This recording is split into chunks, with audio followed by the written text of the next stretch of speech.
چوتھا فریق ہے ابلیس. تو ان 4 فریقوں کو سمجھنا ہوگا. یعنی معرفت چاہیے اللہ تعالیٰ کی بھی کہ اللہ کون ہے, اس کی ہستی کیا ہے, وہ ہم نے شروع میں ہی نہ صرف یہ کہ معلوم کر لی بلکہ ہم نے اقرار کیا الحمدللہ رب العالمین کے. اور پھر اس کے بعد جو ہے وہ اب تفصیل سے یہاں پہ بتایا گیا اہل ایمان کا اور دوسری لوگوں کا جو ہے وہ نقشہ کھینچا گیا. اب یہاں بتایا جا رہا ہے وہ ابتدائی منظر جب انسان کا آغاز ہوا تو وہاں پہ جو ہے وہ 4 میں سے اللہ تبارک و تعالیٰ اور اس کے فرشتوں کو آدم کے آگے سجدہ کرنے کا حکم کیا گیا. سجدہ کرنے کا مطلب یہ تھا کہ وہ جو خلافت کا کام آدم کو ملنے والا ہے اس میں وہ معاون اور مددگار ہوں گے. چوتھا جو ہے ابلیس, اس نے انکار کیا, اس نے سجدے سے انکار کیا. تو اللہ کو سمجھنا اور انسان کو اپنے مقام کو سمجھنا خلافت کا, کہ خلافت کا جو اس کا مقام ہے اس کی کیا حیثیت ہے اور اس میں فرشتے کس حد تک اس کی معاونت کرتے ہیں قدم قدم پر کہاں کہاں, اور یہ بھی جاننا ضروری ہے. اور یہ بھی جاننا ضروری ہے کہ ابلیس جو ہے وہ اس کے ساتھ کیا کرتا ہے انسان کے ساتھ. اب یہاں کہا گیا کہ پھر ہم نے آدم سے کہا تم اور تمہاری بیوی دونوں جنت میں رہو اور یہاں بفراغت جو چاہو کھاؤ. یعنی اب دونوں کو یہاں پہ وہاں چھوڑ دیا گیا, لیکن اس درخت کا رخ نہ کرنا. اب یہ درخت کیا ہے؟ اب اگر فرض کیجئے کہ ہم اسی کھوج میں لگ جائیں کہ یہ درخت کیا ہے اور یہاں اٹک جائیں تو ہم آگے بڑھ نہیں سکیں. اور ہمارا رب جو ہمیں ہدایت دے رہا ہے اس کتاب کے ذریعے سے, وہ یہاں پہ نام اس نے خود ہی مینشن نہیں کیا. جیسے حاضی شجرہ لکھا ہوا ہے ویسے وہ یہاں پہ لکھ سکتا تھا کہ فلاں چیز کا طرح. اس میں کوئی مسئلہ تھا؟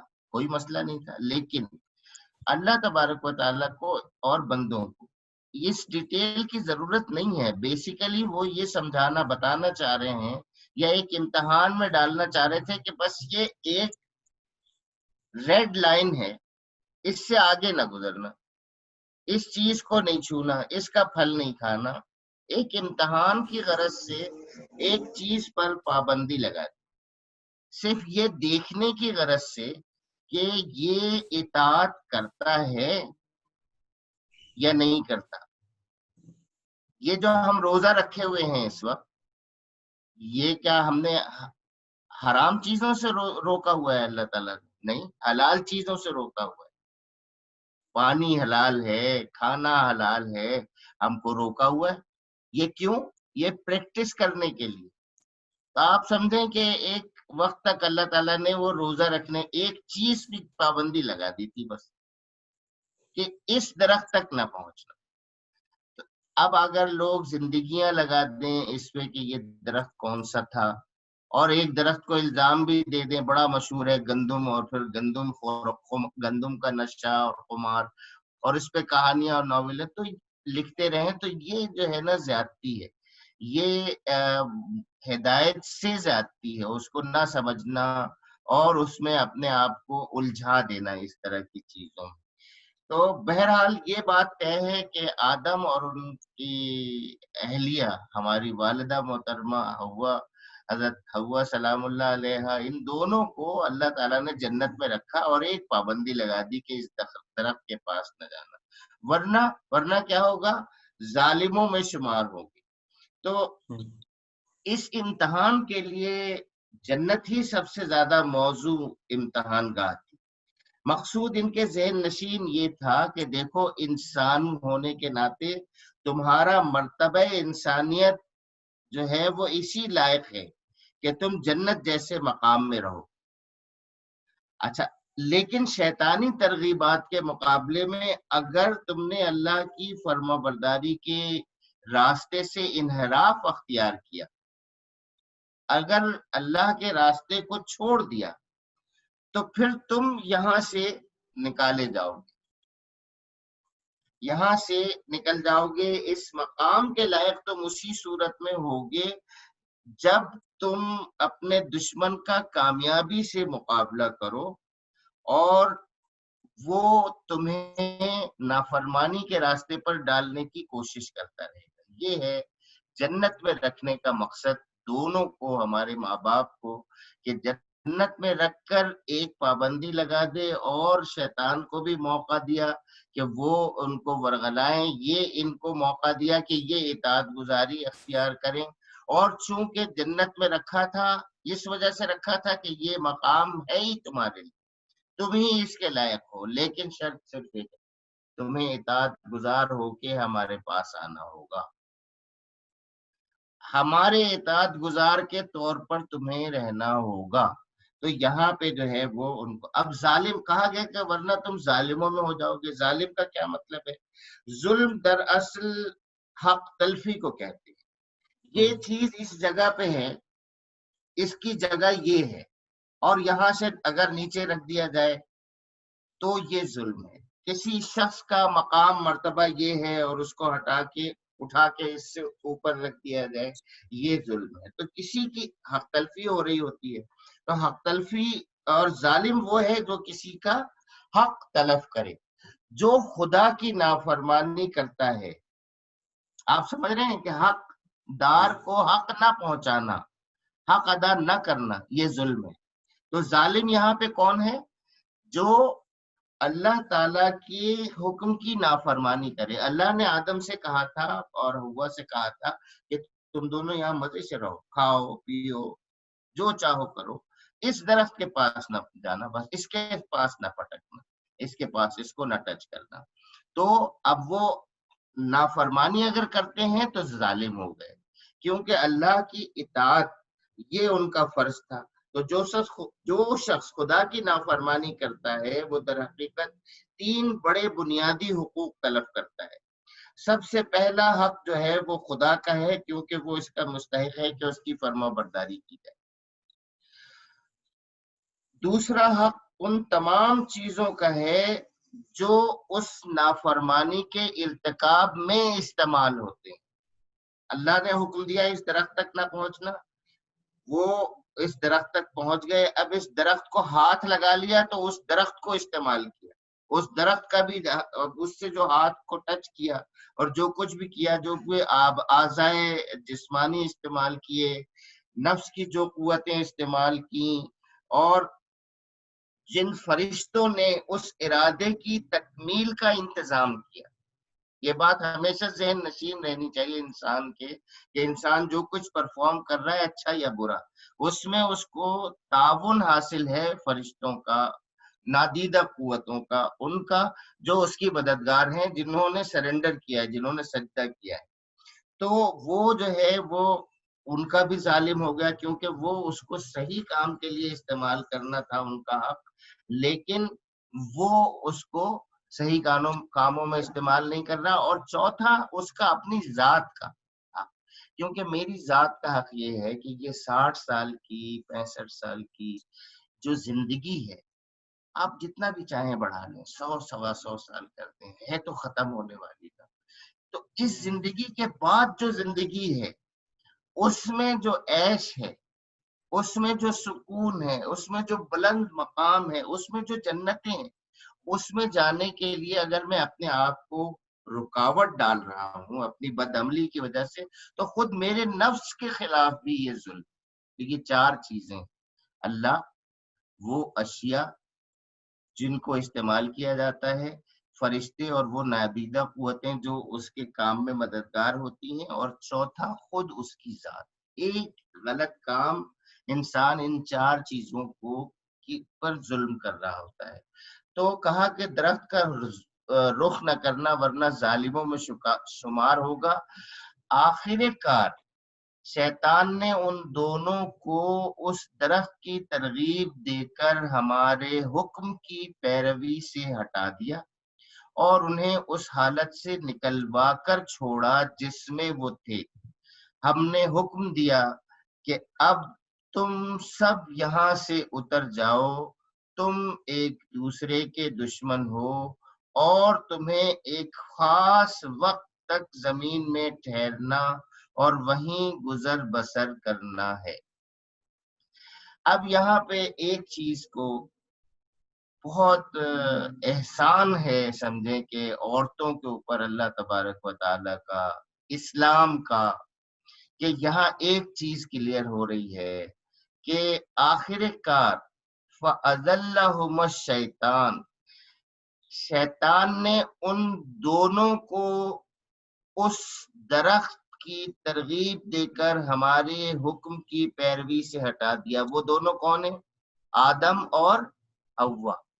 جبکہ قدیم مذہبی تواریخ میں یہ لکھا ہوا ہے یا یہ ان کے عقائد ہیں کہ آدم کو حوا نے ورغلایا، شیطان نے حوا کو اور عورت نے آدم کو۔ اس تصور سے عورت کی جتنی حق تلفی ہوئی ہے، اس کا جتنا ڈیمیج ہوا ہے اس کا امیج، اس کا تصور نہیں کر سکتی۔ یہ ہے وہ بنیاد جہاں سے عورت کا تصور ڈیمیج ہوتا ہے۔ مرد کو گمراہ کرنے والی عورت ہے، یہ زبان زد عام جملہ ہے، مرد کو بھٹکانے والی عورت ہے۔ ذرا بیٹے کی شادی کرتی ہے ماں، اور دوسرے دن ہی بس وہ کہتی ہے بس بہو نے میرے بیٹے کو بھٹکا دیا، ذہن میں یہی ہوتا ہے ساتھ۔ تو عورتیں خود بھی، انہوں نے بھی اس کو اپنے ذہن میں ایکسیپٹ کیا ہوا ہے، مردوں نے بھی، اور کہتے بھی ہیں اور کرتے بھی ہیں۔ قرآن اس تصور کی نفی کرتا ہے۔ یہ عورتوں پہ کتنا بڑا احسان ہے، اس کو آپ دیکھیے، اور اس کو جتنا چاہیں اپنی سوسائٹی میں ڈسکس کرنا چاہیے، انسٹیٹیوٹس میں پڑھانا چاہیے، لیکن اس بات کو کوئی ڈسکس نہیں کرتا کہ اللہ تبارک و تعالیٰ یہاں پہ اس کانسیپٹ کی اصلاح فرما رہا ہے، دونوں برابر، دونوں کو ایک درجے پہ رکھ دیا۔ اس غلطی کے معاملے میں بھی، اس بھول چوک کے معاملے میں بھی دونوں کو کیا کیا ہے؟ ایک جگہ پر رکھ دیا ہے، برابر رکھ دیا ہے، کوئی ڈسکریمنیشن نہیں ہے۔ اور اس کے برعکس دوسرے مذاہب میں، دوسری تمام تہذیبوں میں عورت کو ڈیگریڈ ہی یہاں سے کیا جاتا ہے کہ مرد کو ورغلانے والی، بہکانے والی وہ ہے۔ لوک کہانیوں میں بھی یہ باتیں ہیں، لیکن قرآن الحمدللہ اس بات کی اصلاح کرتا ہے، تصحیح کرتا ہے۔ بدقسمتی سے ہم قرآن کو پڑھتے تو ہیں، سمجھتے نہیں ہیں، اور اس کے پیغام کو عام کرنے کی کوشش نہیں کرتے۔ ان دوسری بہت ساری باتوں میں الجھ جاتے ہیں، جو سادہ سی باتیں ہیں ان کو ان کو نہیں پکڑتے اور ان کو سمجھانے کی کوشش نہیں کرتے۔ بہرحال یہ بات بھی ذہن میں رہنی چاہیے کہ یہ آئے ہوئے ابھی 1400 سال ہی ہوئے ہیں اس کو ورکنگ کرتے ہوئے، اور اس سے پہلے جو عورت کے بارے میں کانسیپٹ ہے وہ ہزاروں سال سے، تو ان کو دور کرنے میں بھی ٹائم لگے گا۔ اور یہ ٹائم اگر میں اور آپ اور ہماری نسلیں لگائیں نا اس میں قرآن کو سمجھنے، سمجھانے، اور خواتین کو یہ بتانے میں کہ ان کا رب ان کو برابر نظر سے دیکھتا ہے قرآن مجید کی روح سے، تو یہ ایک بڑی خدمت ہوگی جو ہمیں کرنی چاہیے۔ پھر اس کے بعد جو ہے وہ ان سے کہا گیا کہ اب تم یہاں سے نکل جاؤ، یہاں سے سب اتر جاؤ، تم ایک دوسرے کے دشمن ہو۔ تو شیطان کس طرح سے انسان کا دشمن ہے، اور یہ جو چوتھا یعنی فریق ہے، اس کے بارے میں انشاءاللہ ہم کل ڈسکس کریں گے اور اپنے سلسلے کو جاری رکھیں گے۔ وآخر دعوانا ان الحمدللہ رب العالمین۔ بہت شکریہ آپ کا سید محی الدین افضل صاحب کہ آپ نے اس بات کو بیان کیا۔ اگر ہم دنیا میں دیکھیں ناظرین و سامعین، تو ہمارے سامنے کچھ باتیں آتی ہیں۔ اس بات کا ایک مجموعہ آپ کے سامنے اگر میں پیش کروں تو یہ ہوگا کہ ہم یہ دیکھتے ہیں کہ اس طرح کے درخت، اس طرح کے شجر جن سے منع کیا گیا تھا ان کا پھل توڑنے کے لیے، ہماری دنیا میں موجود ہیں، اور ہم روز وہ پھل توڑتے ہیں اور ہمیں یہ ریئلائز نہیں ہوتا کہ ہم کتنا بڑا گناہ کر رہے ہیں۔ کسی کے حق تلفی کرنا، جس طرح ذکر کیا انہوں نے، کسی کا حق کھانا، خود اپنی حق تلفی کرنا، مطلب کسی اور کا حق مار کے اس کی جگہ پر آ جانا، یہ اپنی حق تلفی ہے کہ آپ کا حق اتنا نہیں ہے جتنا آپ لے رہے ہو۔ اور اکثر آپ ہر چیز کو تجاوز کر جاتے ہو.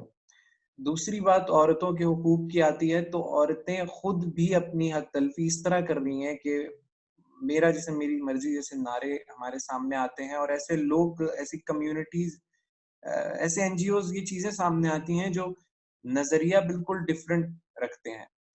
تو الحمدللہ قرآن مجید جیسی پاکیزہ کتاب میں اس بات کو بہت آسانی سے، اور سورہ بقرہ کے اندر ہی سب سے پہلے اس بات کو ہائی لائٹ کیا گیا ہے کہ آدم اور حوا ایک ساتھ آئے تھے، ایک طرح کے حقوق لے کر آئے تھے. اس کے بعد دنیا بدل گئی. پھر 1400 سال پہلے حضرت محمد صلی اللہ علیہ وآلہ وسلم نے اس کانسیپٹ کو اور زیادہ بہتر کیا، عورتوں کو حقوق دیے، جن کو زندہ گاڑ دیا جاتا تھا وہاں پر بھی ان کو حقوق دیے گئے. تو یہ باتیں ہمارے سامنے آنی چاہیے. ہم اس شجر کا خیال رکھیں، وہ پھل نہ توڑیں جو ہم روز توڑتے ہیں.